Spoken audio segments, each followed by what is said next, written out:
नमस्ते छात्रों। आज हम हिंदी लोक भारती 10वीं कक्षा का पूरक पठन का पाठ देखने वाले हैं। शीर्षक है ठेस। इसके रचनाकार है फणीश्वरनाथ रेणु। अब हम लेखक फणीश्वरनाथ रेणु जी का परिचय देखते हैं। इनका जन्म 1921 पूर्णिया बिहार में हुआ है। हिंदी कथाधारा का रुख बदलने वाले फणीश्वरनाथ रेणु जी को आज़ादी के बाद के प्रेमचंद की संज्ञा दी जाती है।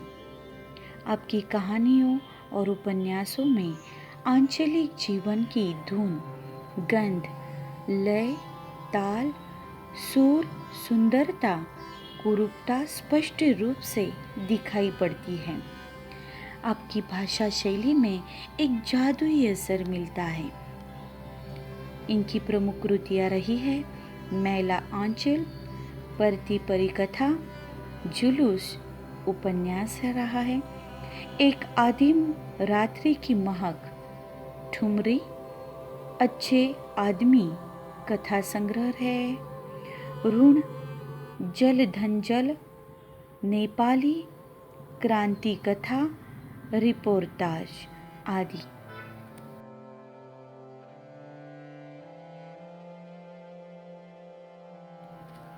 गद्य संबंधी जानते हैं। प्रस्तुत आंचलिक कहानी बिहार के ग्रामीण जीवन पर आधारित है। इस कहानी के माध्यम से कथाकार ने ग्रामीण जीवन, सामाजिक संबंध, कारीगरों के स्वाभिमान आदि को बड़े ही सुंदर ढंग से चित्रित किया है। अब मैं शीर्षक ठेस पूरक पठन का पाठ इसका वाचन करती हूँ। खेती बाड़ी के समय गांव के किसान सिरचन की गिनती नहीं करते। लोग उसको बेकार ही नहीं बेगार समझते हैं। इसलिए खेत खलियान की मजदूरी के लिए कोई नहीं बुलाने जाता है सिरचन को। क्या होगा उसको बुलाकर? दूसरे मजदूर खेत पहुंचकर 1/3 काम कर चुकेंगे। तब कहीं सिरचन राय हाथ में खुरपी डुलाता हुआ दिखाई पड़ेगा। पगडंडी पर तौल तौल कर पाँव रखता हुआ धीरे धीरे मुफ्त में मजदूरी देनी हो तो और बात है। आज सिरचन को मुफ्तखोर, कामचोर या चटोर कह ले कोई। एक समय था जब उसकी मड़ैया के पास बाबू लोगों की सवारी आप बंधी रहती थी। उसे लोग पूछते ही नहीं थे, उसकी खुशामद भी करते थे।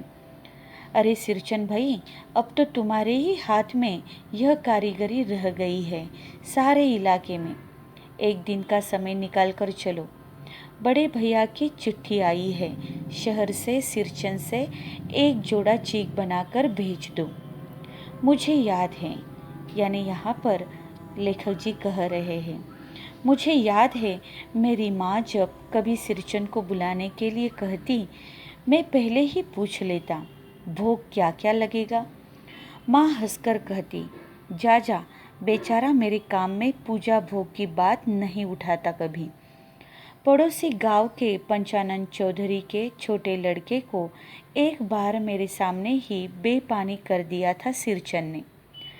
तुम्हारी भाभी नाखून से काट कर तरकारी परोसती है और इमली का रस डालकर कढ़ी को हम मामूली लोगों की घरवालियाँ बनाती है। तुम्हारी भाभी ने कहाँ से बनाना सीखी है? इसलिए सिरचन को बुलाने के पहले मैं माँ से पूछ लेता।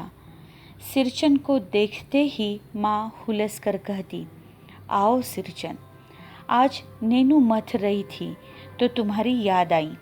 घी की खकरों के साथ चूड़ा तुमको बहुत पसंद है ना? और बड़ी बेटी ने ससुराल से संवाद भेजा है। उसकी ननद रूठी हुई है मोती की शीतर पार्टी के लिए। सिरचन अपनी पनियाई जीप को संभालकर हंसता, घी की सौंधी सुगंध सूंघकर ही आ रहा हूँ काकी, नहीं तो इस शादी ब्याह के मौसम में दम मारने की भी छुट्टी कहाँ मिलती है।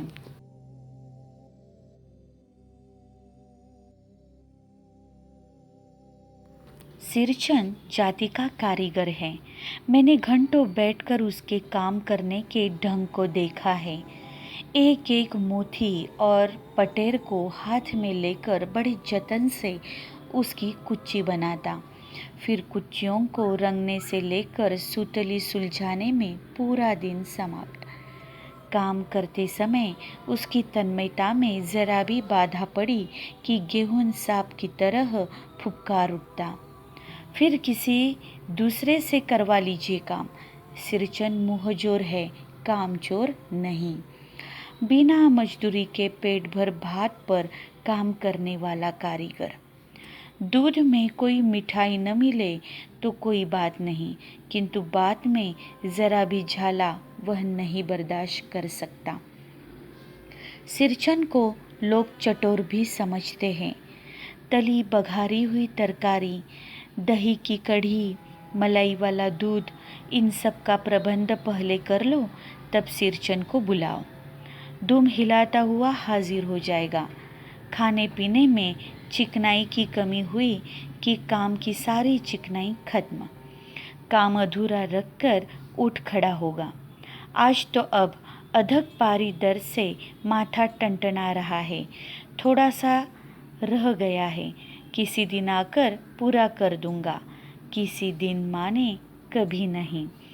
मोथी घास और पटेर की रंगीन शीतल पाटी, बांस की तीलियों की झिलमिलाती चीख, सतरंगे डोर के मोढ़े, भूसी चुन्नी रखने के लिए मूंज की रस्सी के बड़े बड़े जाले, हलवाओं के लिए ताल के सूखे पत्तों की छतरी, टोपी तथा इसी तरह के बहुत से काम जिन्हें सिरचन के सिवा गांव में और कोई नहीं जानता। यह दूसरी बात है कि अब गांव में ऐसे कामों को बेकाम का काम समझते हैं लोग। बेकाम का काम जिसकी मजदूरी में अनाज या पैसे देने की कोई ज़रूरत नहीं। पेट भर खिला दो, काम पूरा होने पर एक हाथ पुराना धुराना कपड़ा देकर विदा करो, वह कुछ भी नहीं बोलेगा। कुछ भी नहीं बोलेगा, ऐसी बात नहीं। सिरचन को बुलाने वाले जानते हैं। सिरचन बात करने में भी कारगर है। महाजन टोले के भज्जू महाजन की बेटी सिरचन की बात सुनकर तिलमिला उठी थी। ठहरो, मैं माँ से जाकर कहती हूँ। इतनी बड़ी बात ही है बिटिया। बड़े लोगों की बस बात ही बड़ी होती है, नहीं तो 2-3 पटेर की पार्टियों का काम सिर्फ खेसारी का सत्तू खिलाकर कोई करवाएगा भला? यह तुम्हारी माँ ही कर सकती है बबुनी। सिरचन ने मुस्कुराकर जवाब दिया था। इस बार मेरी सबसे छोटी बहन पहली बार ससुराल जा रही थी। मानू के दूल्हे ने पहले ही बड़ी भाभी को लिखकर चेतावनी दे दी है। मानू के साथ मिठाई की पतली न आए कोई बात नहीं। 3 जोड़ी फैशनेबल चीक और पटेर की 2 शीतल पार्टियों के बिना आएगी मानू तो? भाभी ने हंसकर कहा, बैरंग वापस। इसलिए 1 सप्ताह पहले से ही सिरचन को बुलाकर काम पर तैनात करवा दिया था माँ ने। देखो सिरचन, इस बार नई धोती दूंगी, असली मोहर छाप वाली धोती। मन लगाकर ऐसा काम करो कि देखने वाले देखते ही रह जाएं। पान जैसे पतली छुरी से बांस की तीलियां और कमानियों को चिकनाता हुआ सिरचन अपने काम में लग गया। रंगीन सुतलियों में झब्बे डालकर वह चीक बुनने बैठा। 1.5 हाथ की बिनाई देखकर ही लोग समझ गए कि इस बार एकदम नए फैशन की चीज़ बन रही है। मंजली भाभी से नहीं रहा गया। पर्दे की आड़ से बोली, पहले ऐसे जानती कि मोहर छाप वाली धोती देने से ही अच्छी चीज़ बनती है तो भैया को खबर भेज देती। काम में व्यस्त सिरचन के कानों में बात पड़ गई। बोला, मोहर छाप वाली धोती के साथ रेशमी कुर्ता देने पर भी ऐसी चीज़ नहीं बनती बहुरिया। मानू दीदी काकी की सबसे छोटी बेटी है। मानो दीदी का दूल्हा अफसर आदमी है। मंजली भाभी का मुंह लटक गया। मेरी चाची ने फुसफुसाकर कहा, किससे बात करती है बहू? मोहर छाप वाली धोती नहीं, मूंगिया लड्डू। बेटी की विदाई के समय रोज मिठाई जो खाने को मिलेगी, देखती है ना, दूसरे दिन चीख की पहली पांति में 7 तारे जगमगा उठे, 7 रंग के 7 भैया तारा। अपने काम में मगन सिरचन को खाने पीने की सूध नहीं रहती। चीख में सूतली के फंदे डालकर उसने पास के पड़े सूप पर निगाह डाली। चूरा और गुड़ का एक सूखा ठेला। मैंने लक्ष्य किया। सिरचन की नाक के पास 2 रेखाएं उभर आई। मैं दौड़कर माँ के पास गया। माँ, आज सिरचन को कलेवा किसने दिया है? सिर्फ चूरा और गुड़? माँ रसोई घर के अंदर पकवान आदि बनाने में व्यस्त थी। बोली, अरे मंजली, सिरचन को बूंदिया क्यों नहीं देती? बूंदिया मैं नहीं खाता काकी। सिरचन के मुंह में चूरा भरा हुआ था, गुड़ का ढेरा सूप में एक किनारे पर पड़ा रहा अछूता। माँ की बोली सुनते ही मंजली भाभी की भौवें तन गई। मुट्ठी भर बूंदिया सूप में फेंक कर चली गई। सिरचन ने पानी पीकर कहा, मंजली बहुरानी, अपने मैके से आई हुई मिठाई भी इस तरह हाथ खोलकर बांटती हैं क्या? बस। मंजली भाभी अपने कमरे में बैठकर रोने लगी। चाची ने माँ के पास जाकर कहा,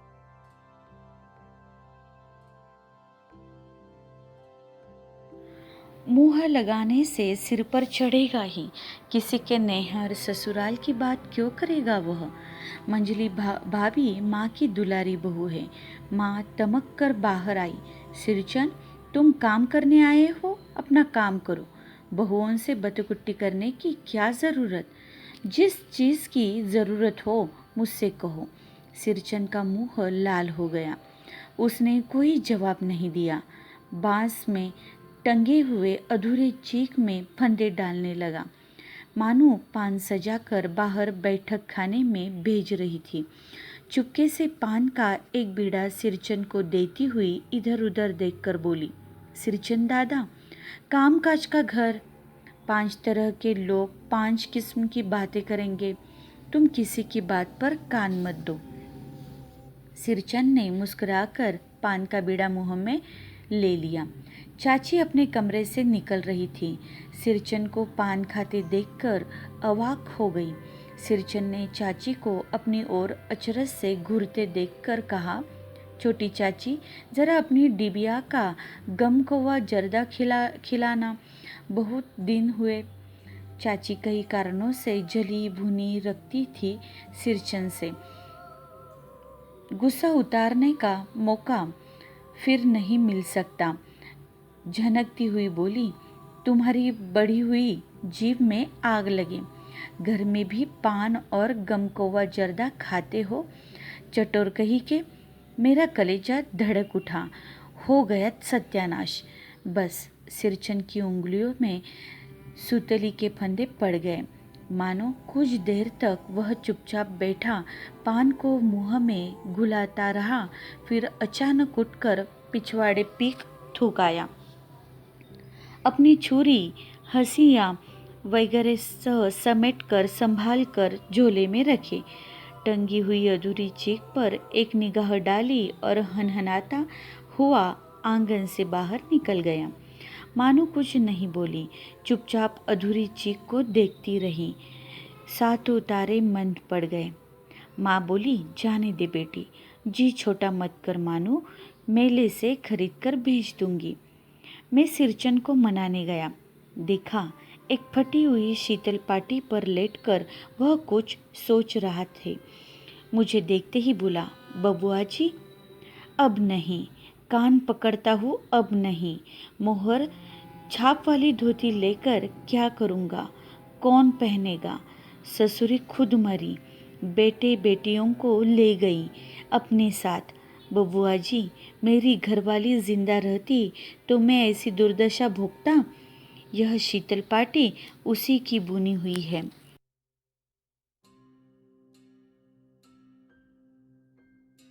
इस शीतल पाटी को छूकर कहता हूँ, अब यह काम नहीं करूँगा। गांव भर में तुम्हारी हवेली में मेरी कदर होती थी, अब क्या। मैं चुपचाप वापस लौट आया। समझ गया कलाकार के दिल में ठेस लगी है, वह नहीं आ सकता। बड़ी भाभी अधूरी चीख में रंगीन छीट का झालर लगाने लगी। यह भी बेजान नहीं दिखलाई पड़ता, क्यों मानू?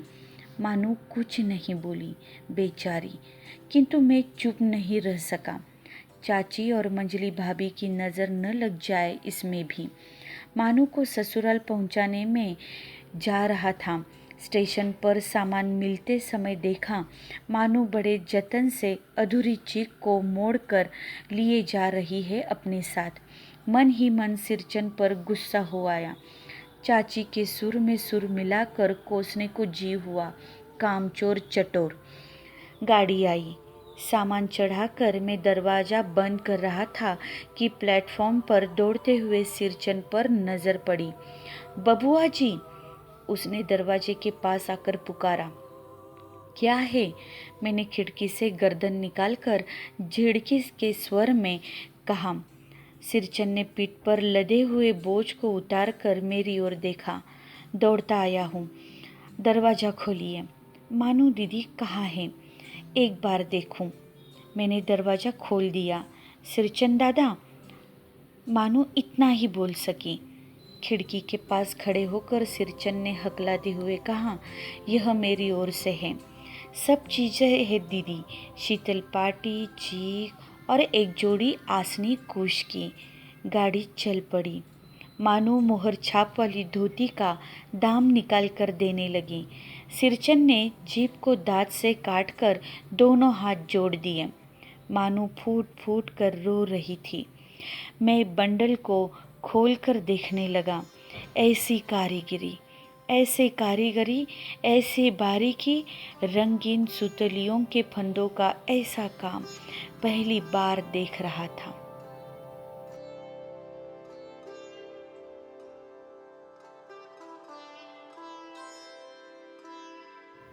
अभी हमने फणीश्वर नाथ रेणु जी की कहानी ठेस सुनी है। सिरचन नामक एक ग्रामीण कलाकार की कहानी है जो अपनी कला में दक्ष है। पत्नी और बच्चों के देहांत के कारण मानसिक रूप से टूटा हुआ सिरचन गांव वालों के लिए बेकार ही नहीं बल्कि बेगार हो गया है। लेकिन उसकी कला के लोग आज भी कायल हैं। सिरचन पेट भरने के लिए काम तो कर सकता है, लेकिन अपने स्वाभिमान से कभी समझौता नहीं करता। अपनी आज़ादी गिरवी नहीं रखता। अपने उसूलों पर जीता है और प्रेम स्नेह की खातिर अपना सब कुछ न्यौछावर कर देता है। लेखक की चाची से अपमानित होकर आहत हुआ सिरचन काम अधूरा छोड़कर चला गया था, परंतु मानू को बेटी की तरह मानते हुए सिरचन ने अपनी कमाई से शीतल पाटी, चीक, आसनी आदि भेंट कर हम जैसे पाठकों के दिल में जगह बना ली है। धन्यवाद।